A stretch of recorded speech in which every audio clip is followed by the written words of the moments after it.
안녕하십니까. 정성산TV입니다. 한국은 적이다. 김정은의 단안 선언 후 국내 동향이라는 소식입니다. 정성산TV 좋아요, 구독, 알림은 큰 도움이 됩니다. 후원해주시는 고마운 모든 분들께 가열차게 멸공. 지난해 말 김정은은 대한민국은 적이며 같은 민족도 통일의 대상도 아니다라고 표명, 단안 정책을 공식화했다. 북한 정권의 간판이었던 민족끼리의 자주적, 평화적 통일 노선의 포기였다. 이러한 노선에 대전하는 국내에서 어떻게 설명선전되며 주민들은 어떻게 받아들였을까? 국내에 사는 취재협력자들에게 현황을 물은 결과 새해 초부터 대대적인 선전 교양 작업이 진행되는 한편 주민들 사이에서는 당혹감이 퍼지는 모양새다. 작년 12월 26일부터 30일까지 개최된 노동당 중앙위원회 전원회의, 이하 전원회의 보고에서 김정은은 남북 관계를 동족 관계, 동질 관계가 아닌 적대적인 양국 관계로 언명했다. 올해 1월 15일 최고인민회의 연설에서도 헌법에 있는 북반부 자주, 평화통일, 민족대단결이라는 표현은 이제 삭제돼야 한다고 생각한다고 연설의 두 개의 코리아 노선을 명확히 내세웠다.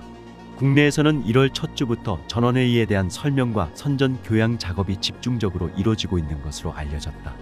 북부 함경북도, 양강도, 평안북도에 사는 협력자의 보고를 종합하면 모든 직장과 학교, 여성동맹과 청년동맹 등의 사회단체에서 단안 정책 방침에 대한 학습이 매주 토요일에 열리는 생활총화로 불리는 행동반성회의 자리와 금요일 오후에도 계속되고 있다고 한다.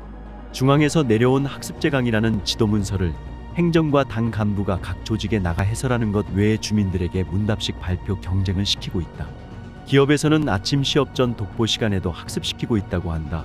양강도 해산시에 사는 협력자는 소속된 여성동맹에서의 선전 교양 방법에 대해 다음과 같이 전해왔다.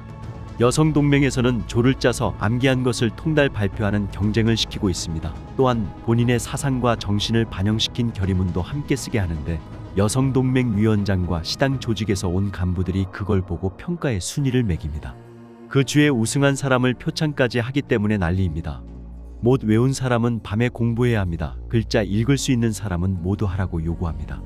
여성동맹의 학습회에서는 어떠한 정세 속에서도 당과 조국이 요구하면 바로 일어설 수 있도록 만반의 준비를 갖춰야 한다. 우리는 평화를 원하지만 싸울 준비가 돼 있다. 대적관념을 올바르게 가져야 한다라고 교육하고 있습니다.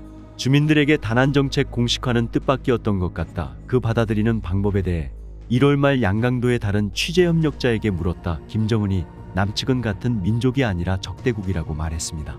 여기 사람들은 갑자기 그렇게 말해서 혼란스럽습니다.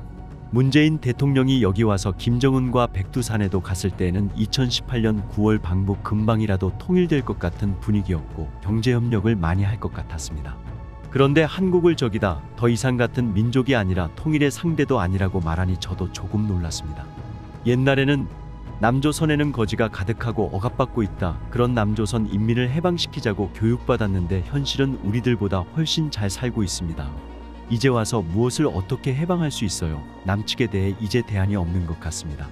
김정은이 대한민국이라고 불렀는데 이유는 무엇이라고 생각합니까? 지금까지 계속 남조선이라고 불렀는데 정식 국명을 대한민국이 아니라 한국이라고 생각한 사람도 많습니다. 앞으로 남조선에게 도움받을 생각은 전혀 없다고 판단했기 때문이 아닐까요?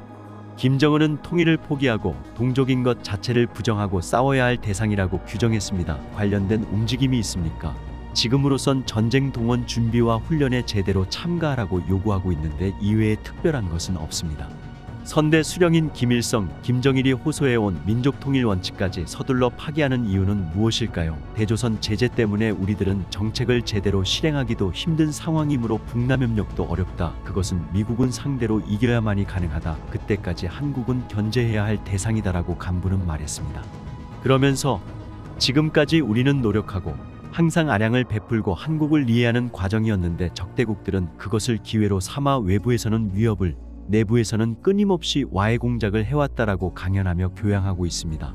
한마디로 우리는 적에게 속았다. 다시 속으면 안 된다. 이런 내용을 강조하고 있는 것입니다. 퇴폐적인 한국 문화와 약육강식의 자본주의 세상에 대해서도 자주 강연합니다.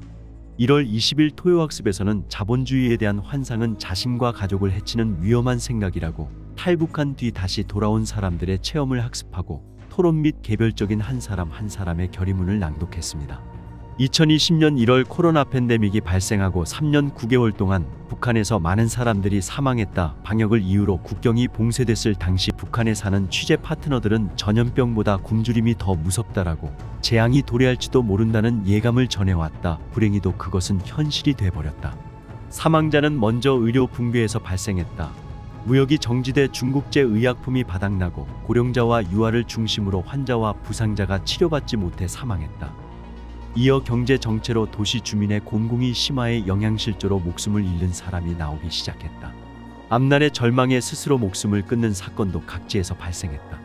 2022년 5월 국내에서 코로나가 대유행했을 때도 적지 않은 사람이 목숨을 잃었다. 그리고 2023년 봄부터 수개월간 지방 도시의 혼란은 절정에 이르렀으며 일부 지역에서는 기근의 양상을 띠게 됐다. 혼란은 질서의 문란을 낳았다. 이를 다잡기 위해서인지 김정은 정권은 8월 들어선 이후 공개 처형을 재개했다. 1990년대 후반 고난의 행군이라 불리는 사회 혼란기만큼은 아니지만 지난 몇 년의 상황이 그에 버금가는 재앙인 것은 틀림없다고 보고 있다. 이 인도적 위기에 대해 일본도 한국도 국제사회도 조용하다. 정보가 너무나 부족하기 때문이라고 생각한다. 코로나 쇄국 탓에 외부 세계의 목격자는 존재하지 않는다. 북한의 친족을 가진 제1조선인 일본 거주 탈북 귀국자는 걱정이 커지고 있다. 4년 가까이 육친의 안부를 전혀 알 수 없기 때문이다. 후술하지만 나는 20년 전부터 북한에 사는 사람들과 팀을 꾸려 국내 동향을 취재하고 있다.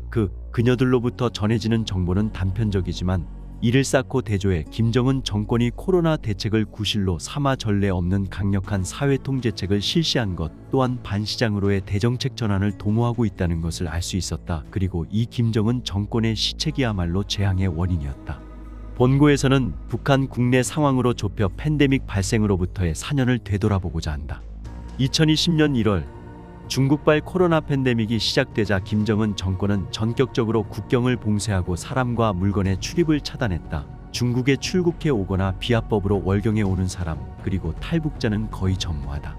언론의 북한 국내 취재도 끊겼다. 평양에 지국을 두고 있던 교도통신, AP, AFP를 비롯한 대형 통신사, 미디어는 4년 동안 기자 한 명도 입국할 수 없었다. 제1조총련 기관지인 조선신보의 평양 특파원조차 2020년 3월에 철수한 뒤 2024년 1월까지 교대 요원이 입국하지 못하고 있다. 탈북의 시대는 끝났다. 지난 몇 년의 상황을 보면서 이렇게 강하게 느끼고 있다. 중국과의 국경인 두만강, 압록강 약 1400km 거의 전역이 여러 겹의 철조망으로 뒤덮여 버렸다. 바이러스 침습 저지를 구실로 군대와 주민을 동원한 철조망과 경비초소 증강 공사가 몇 년에 걸쳐 진행됐다. 전류를 흘려보내는 설비도 증설됐다. 2020년 8월 국경 하천 인근 지역을 완충지대로 정해 무단으로 접근하는 자는 경고 없이 사격한다는 사회안전성 명의의 포고가 철도역과 공공장소에 나붙었다. 그것을 협조자 중 한 명이 뜯어 가지고 와서 촬영해 메일로 보내왔다. 포고문에는 국경의 완충지대에 들어가는 사람과 가축은 무조건 예고 없이 사격한다고 적혀 있었다. 중학생 딸과 사는 미혼모임 파트너는 이렇게 한탄했다. 김정은 정권이 중국과의 국경 경비를 엄중하게 한 이유는 탈북과 밀수의 저지뿐이 아니다.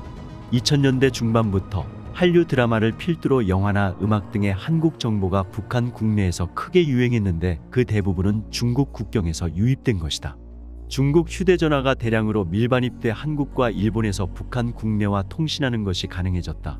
탈북자들은 가족에게 암송금도 가능해졌다. 중국과의 국경은 사람, 물건, 돈, 정보가 오가는 통로가 됐다. 폐쇄가 존립의 조건인 북한 체제에 있어 간과할 수 없는 사태가 계속 이어지고 있던 것이다. 한국 입국 탈북자의 정점은 2009년에 2914명이다. 김정은이 집권한 2012년부터 경비가 강화돼 대폭 줄었지만 2019년까지는 1000명대가 지속됐다. 그것이 2020년은 229명, 2021년은 63명, 2022년은 67명, 2023년은 12월까지 약 180명으로 떨어졌다. 더구나 지난 몇 년간 입국한 탈북자는 중국과 러시아 등에서 오랫동안 체류한 사람이 대부분으로 팬데믹 발생 후 북한을 탈출한 경우는 극히 드물다. 한국의 연구자와 NGO 관계자에 따르면 팬데믹 발생 이후 북한을 떠난 탈북자로 면접할 수 있었던 것은 2020년 1명, 2021년 2명뿐이었다고 한다. 신규 입국자를 청취해 정보를 갱신하며 한국의 북한 연구가 두터워졌는데 코로나 이후에는 그것이 곤란해졌다고 하소연했다. 정성산 TV 좋아요, 구독, 알림은 큰 힘이 됩니다. 후원해주시는 모든 분들께 가열차게 멸공